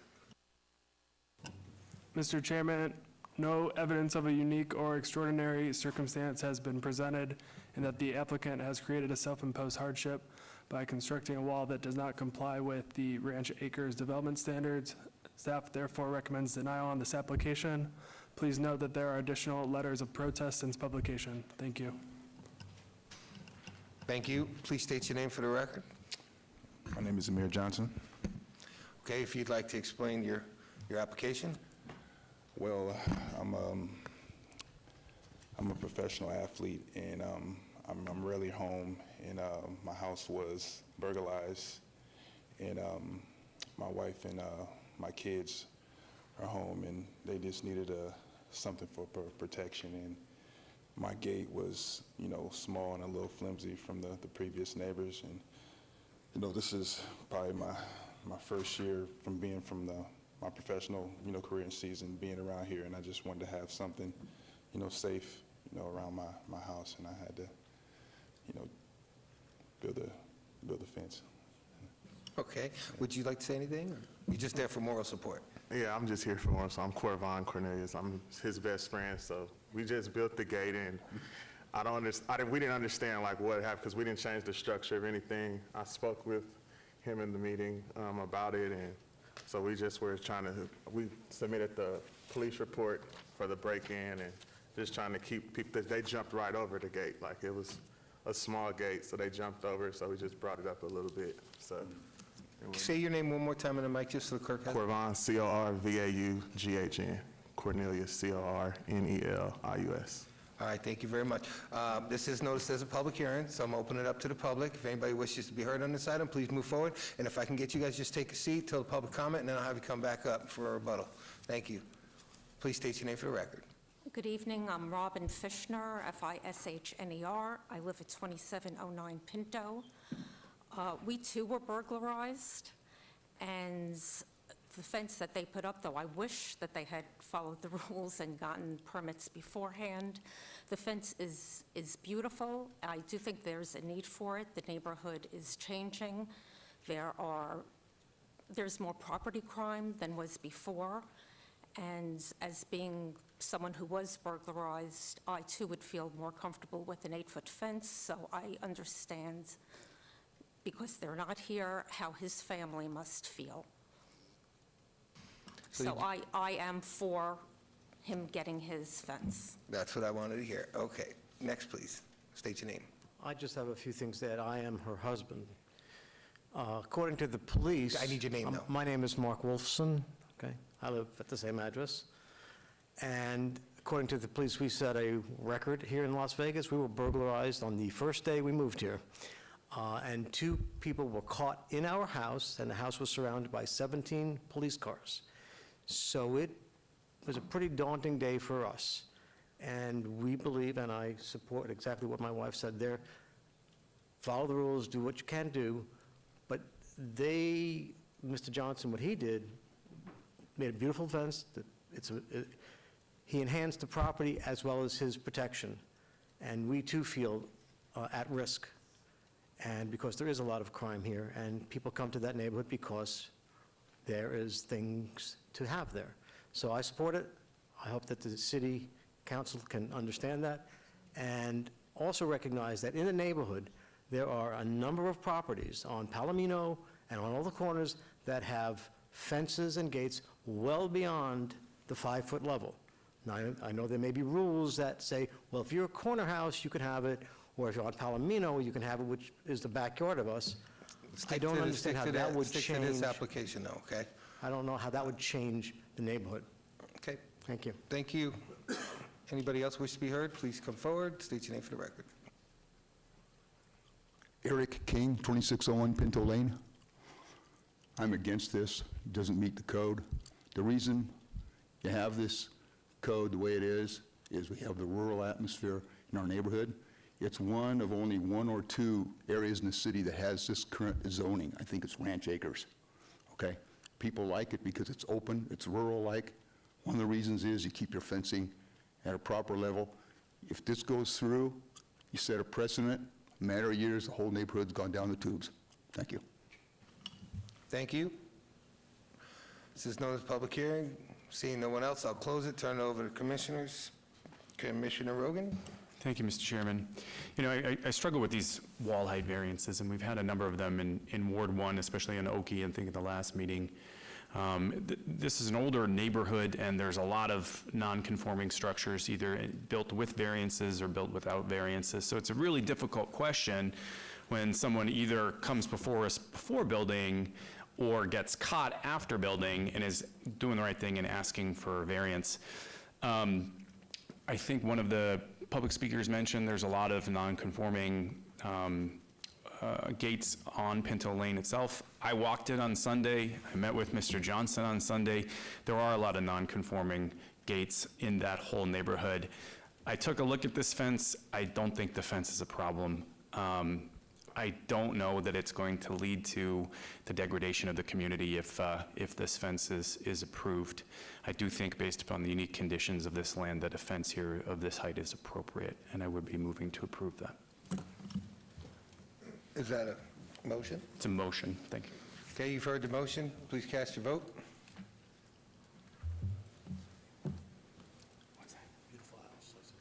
And that motion carries. Mr. Chairman, that item is final action this evening unless appealed to the city clerk's office within 10 days. Okay, moving on to item number 30, VAR 78133, applicant owner Bruce and Lori Werner. Mr. Chairman, if I might, I apologize real quick. I just want to, sir, Mr. Johnson, so I just want to make sure, so you have been approved. You need to make sure that you have your permit package in, and you can get that approved so you can get the property finalized and inspected after a 10-day appeal period, okay? Thank you. Thank you, Ms. Summerfield. Okay, item number 30, VAR 78133, applicant owner Bruce and Lori Werner for a possible action on a request for a variance to allow an existing single-family dwelling addition carport with a 0-foot corner side yard setback where 15 feet is required and a 6-foot tall yard fence where 5 feet is allowed at 4613 Del Monte Avenue in Ward 1. Staff recommends a denial. Can I get a staff report, please? Mr. Chairman, no evidence of a unique or extraordinary circumstance has been presented, and that the applicant has created a self-imposed hardship by proposing to overdevelop the site exceeding the Title 19 development standards. Staff therefore recommends denial on this application. Thank you. Thank you. Please state your name for the record. Bruce Warner? I need you to stand in one of the front of the mics there so we can hear you. Say it again, please. Is this good? Bruce Warner. I live at 4613 Del Monte. We were in front of the city council 15 years ago for this same thing, same problem. I have right here a piece of paper that they approved it. We had the person come out, they inspected it, they told me what changes to make for the property, which I had to put a new roof in. I had to take a gate. I had a gate that was in the, it wasn't really in the right-of-way, but it was right on the verge of being in the right-of-way. And the guy says, well, remove the gate, put a garage door in, and call me when you're done, and I'll come back and inspect it. Well, he came back and inspected it, and he said, you're good to go. I spent, let me see, the garage door was $2,800. The new roof that I had Dean Roofing come out, it was $3,300. And he said, you're good to go. Everything's done. 15 years go by. I don't hear nothing from nobody. And then all of a sudden I get code enforcement back in June coming up saying, you don't have any paperwork for that structure.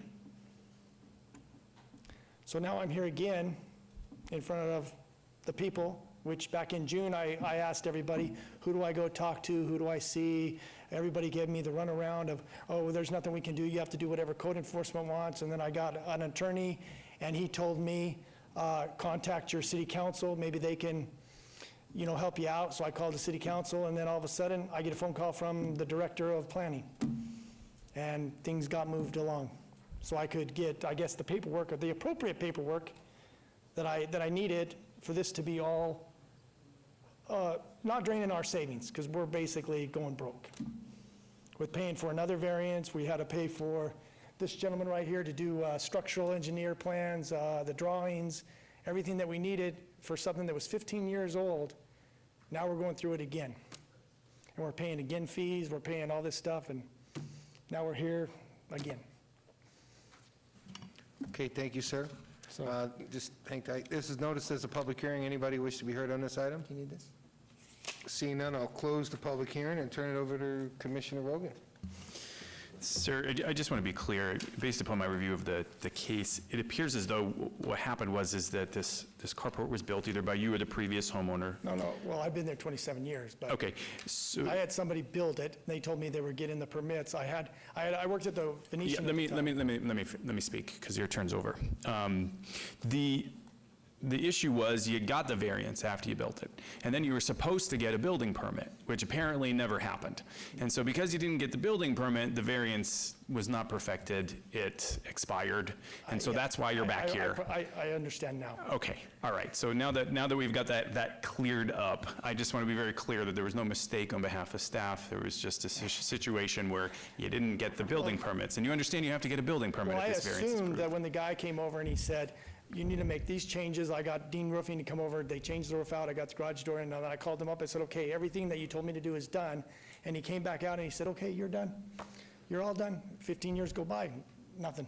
Okay, well, I'm sure that And they I didn't told you. understand that, I mean, if he would have told me, okay, you're done with everything I told you, it's all good to go, go down here, let's draw out some plan here, go down there and file for the permit. But why did he come out twice and inspect it without a permit? That's what my wife is, she's furious. Because we pay for an inspection fee, somebody comes out, tells us what to do, and then we're the ones that didn't follow the rules. I mean, I understand that I'm here again, I just want the headache to be done. All right, take a breath. Yeah. Okay. Thank you. It's all right. Because nobody wants to take responsibility for whatever, I mean, politics. All right, look, I want to work with you, all right, but I have some concerns, and I wanted to reach out to you before tonight's meeting. I actually went out in the audience before looking for you before we started, because I wanted to talk to you. I kind of blend in. Yeah. I want to take deference to the fact that the Planning Commission in 2004 approved this, but I have concerns about the way I want to see the engineering reports, because it looks as though, and I can't look at them right now, it looks as though that part of your carport is supported by the perimeter block wall, and that causes me concern. Additionally, back in 2004, when you were first here, apparently your perimeter wall enclosed a city street light, and as part of the variance conditions, you were told, remove that wall so that the city street light is accessible by anyone in the city that needs to access it to and you never did that 15 years. Hold on. And you didn't do that 15 years later. So if we're going to consider this variance again, I want to make sure that you're doing everything that you're supposed to be doing by getting your building permits, paying for them, which you got to pay for, and also changing that block wall. So my request to you is if you want to work with me, let's continue this 30 days. I'll come out to your house. We'll talk about it. We'll figure it out. Otherwise, it's not looking good for you. Oh, yeah, no, So- that's fine. All right, so do you want to continue this 30 days? I guess we will, huh? Yeah. Yeah. All right. So my motion tonight would to be obey this to the March 10th Planning Commission meeting. You've heard the motion, please cast your vote.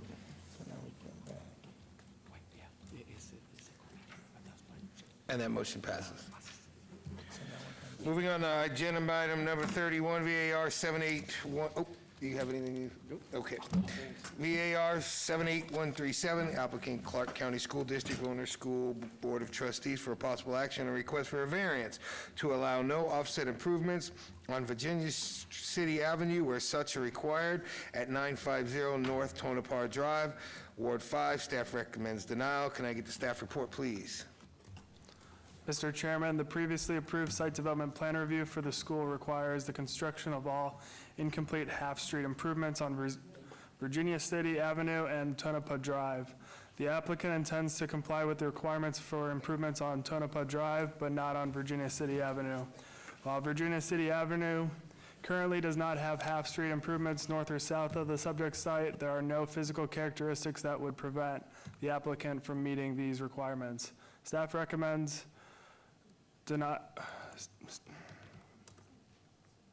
Staff recommends for the implementation of all code requirements, and therefore staff is recommending denial. Please note that there are additional letters of protest and support since publication. Thank you. Thank you. Please state your name for the record. Mark McGinty, 7250 Peak Drive, Net Architecture, representing CCSD. If you recall, we were in front of this board in June of last year to get all our variances and our design review handled. Between the Planning Commission and City Council last year, further information came up from neighborhood meetings where we are actually here defending the neighborhood tonight, not picking on the neighborhood. The neighbors all came out and asked us not to develop Virginia Avenue. We tried to take care of it at the microphone with the City Council, which we've then said, nope, we're going to have to get what we can tonight and come back for another variance. That's what we're doing. In the meantime, the reason that the neighbors post in our neighborhood meetings, they've got a rural feeling. I live in an RE estates myself. I love not having sidewalks, and I like the dirt, and I like to be able to walk the horses on the edge of the road, which there's still a couple that walk horses behind the school on this road. And so that's why we're here tonight, to actually support further complications that have arisen when we put this together for this variance. The hydrology study, when we were that far along now in the drawings, we're in with the hydrology study, and hydrology staff suggested that we talk about not putting in the streets on Virginia. And we said, wait a minute, we're not putting in any off-street improvements on Virginia. So we got everyone together and said, we got to get in here for a variance. But the hydrology study, that the ground is so flat out there, literally if you pick it up 6 inches on Virginia, we lose the existing building elevations on Tonopah. That's how close we are. And usually in development in Las Vegas, we don't have flat land. This is the flattest land I've ever seen in 36 years of doing architecture in Las Vegas. Yeah, so with that, if you support this request for variance tonight, we'll agree to the staff recommendations. Okay, this is noticed as a public hearing. Does anybody wish to speak on this agenda item?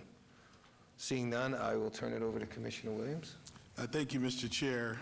Unless we have further comments from the commissioners, I'd like to make a motion on this item. And I'd like to make a motion for approval subject to staff's conditions, which you did say you agree with, correct, sir?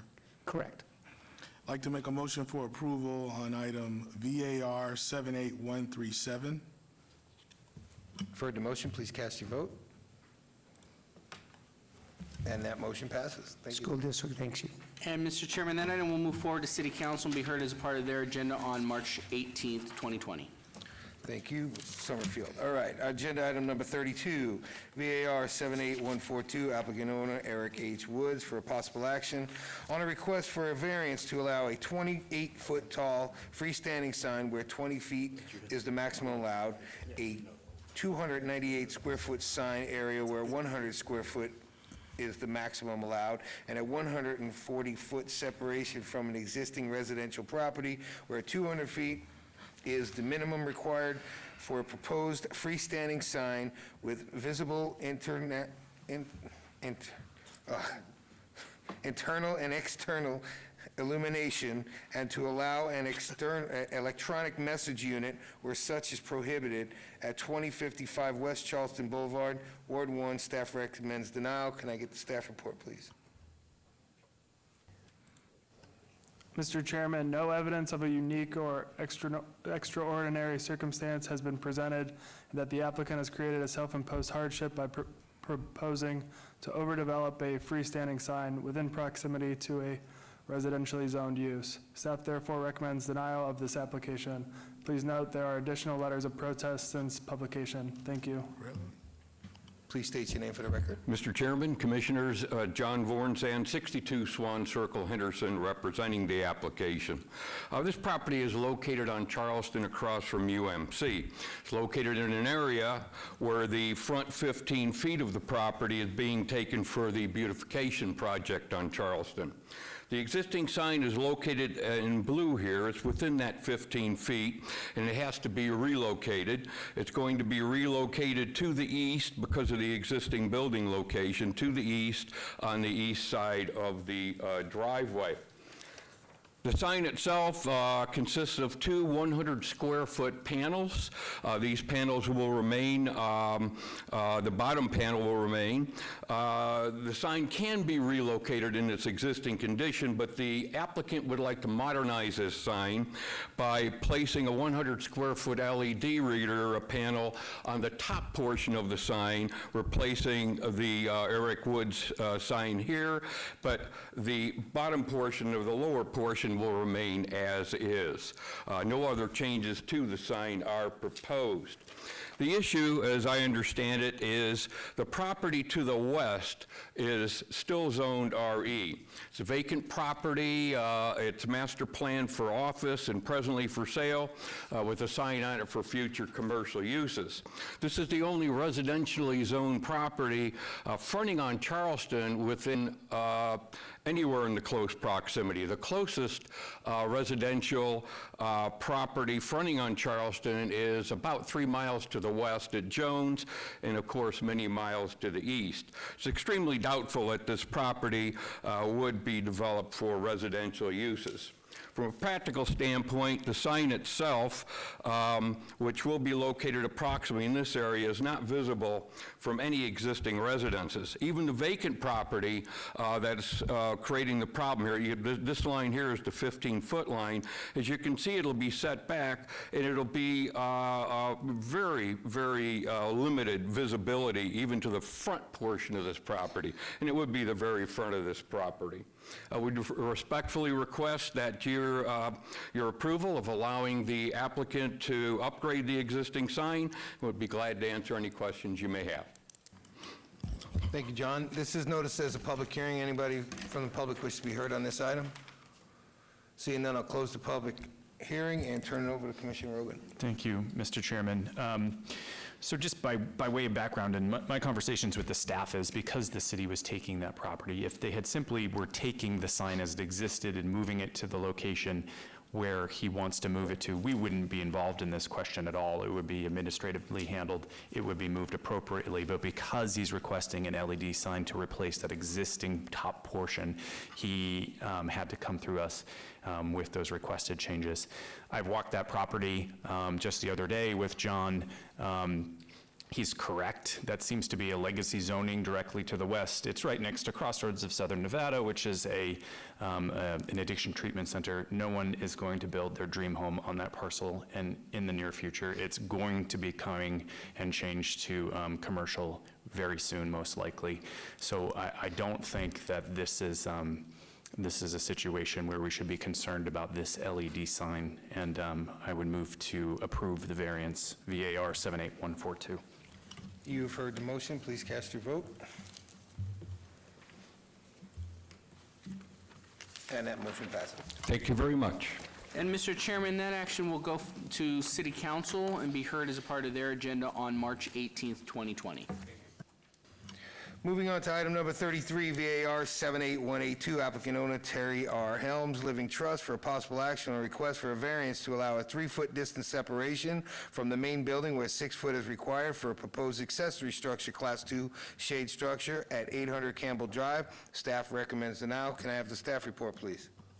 Mr. Chairman, no evidence of a unique or extraordinary circumstance has been presented, and that the applicant has created a self-imposed hardship by proposing an accessory structure that does not comply with Title 19 development standards. Staff therefore recommends denial on this application. Thank you. Thank you. Please state your name for the record, sir. Terry Helms, 809 Upland Boulevard, Las Vegas, Nevada. Please explain the application.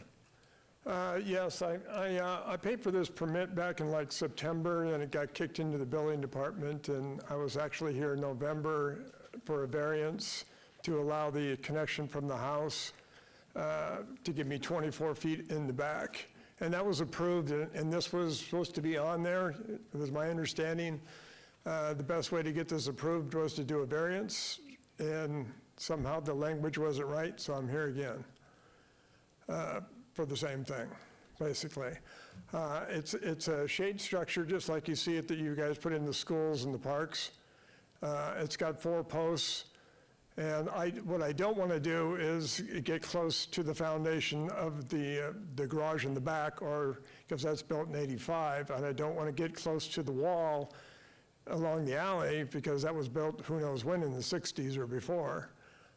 So I just kept it in 3 feet on both sides, and that's why it's not 6 feet on the one. If I push it out 6 feet, then I'm in the middle of the alley. And I'm still within the setback, but it just doesn't work that way. I have my neighbor's approval. One of them signed one of the postcards. So I have no negatives on this at all. Okay, thank you. Is that it? Yes. Okay, this is noticed as a public hearing. Anybody from the public wish to be heard on this item? Seeing none, I will close the public hearing and hand it over to Commissioner Rogan. He's a busy guy. This is a variance night for Ward 1. As the applicant stated, this was actually on some of the drawings that we had considered back in November, and I think it appeared to be a miscommunication between the applicant and staff as to why or whether this was included or not at the initial time. But when we were looking at the variances that he was requesting back in November, this was actually on the drawings. So I don't have a problem with this. Neighbors seem to support it, and I think the unique conditions of the land warrant a variance. So I would move to approve VAR 78182. You've heard the motion. Please cast your vote.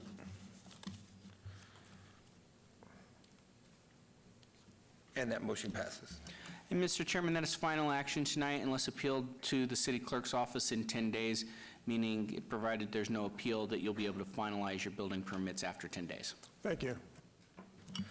Item number 34, VAR 78183, applicant owner Robert M. Pratt Jr. and Sandra Pratt, for a possible action on request for a variance to allow a proposed 1,400 square foot accessory structure, Class 2 garage, where 642 square feet is the maximum allowed at 5616 April Way, Ward 6. Staff recommends denial. Staff report, please. Mr. Chairman, no evidence of a unique or extraordinary circumstance has been presented, and that the applicant has created a self-imposed hardship by proposing to overdevelop the subject site by building an accessory structure that does not comply with Title 19 development standards. Staff therefore recommends denial on this application. Please note that there is an additional letter of support since publication. Thank you. Thank you. This is noticed that, please, sir, state your name for the record. Evening, Robert Pratt, 5616 Emperor Way, Las Vegas, Nevada. Again, I'm proposing to put up a metal enclosed structure, not just a flimsy carport type thing, that I can put the truck and the trailer inside of it and have my personal items inside for storage. I walk my neighborhood talked to 12 of the neighbors there. I didn't receive any opposition from them. They seemed to be supportive of it. They liked the structure itself, that it was going to be conducive and, aesthetically pleasing to the neighborhood, and that I wasn't going to be blocking anything there, so. Okay, that's all. Thank you. This is noticed as a public hearing. Anybody from the public wish to be heard on this item? Stay right there, sir. Seeing none, I'll close it and turn it over to myself. Actually, Mr. Pratt did everything pretty much the right way. He contacted his HOA, met with the neighbors. I had not one person complain about him moving forward and granting him permission to do it. The property, it'll fit. It works. It's not. I don't think it's intrusive to it. And with that, if there's no other comment, I would make a motion to approve it.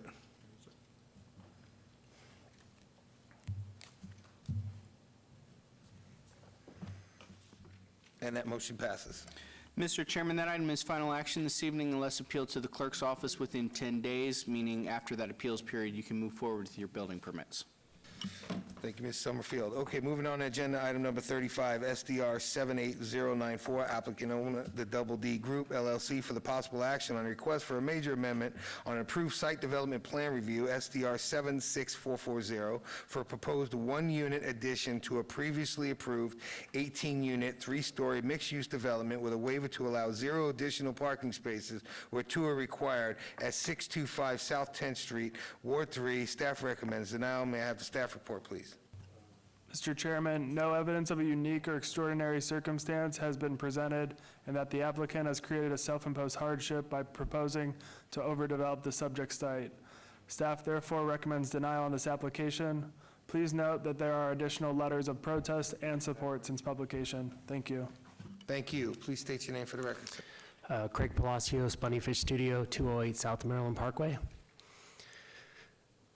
So what we'd like to propose is that we add one additional unit within the building footprint. We're not changing the size, shape, or anything. We're taking a space that at one point we thought might be an amenity, a secondary lobby, maybe a sitting room, and making it into a rentable unit because of the amount of interest he's had in the units. I think it makes sense.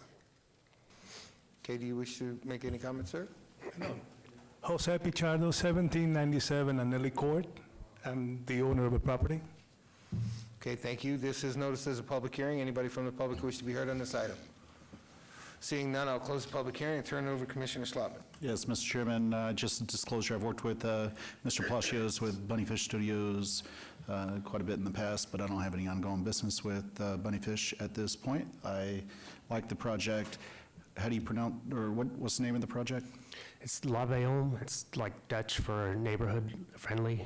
Okay, well, I like the project. I think it's a beautiful project, and I don't think this is going to have any great impact on the park and the neighborhood, so I could support it for those reasons. If there's no other comments, ready to make a motion? Please do. On item 35, SDR 78094, move to approve, subject to staff's conditions.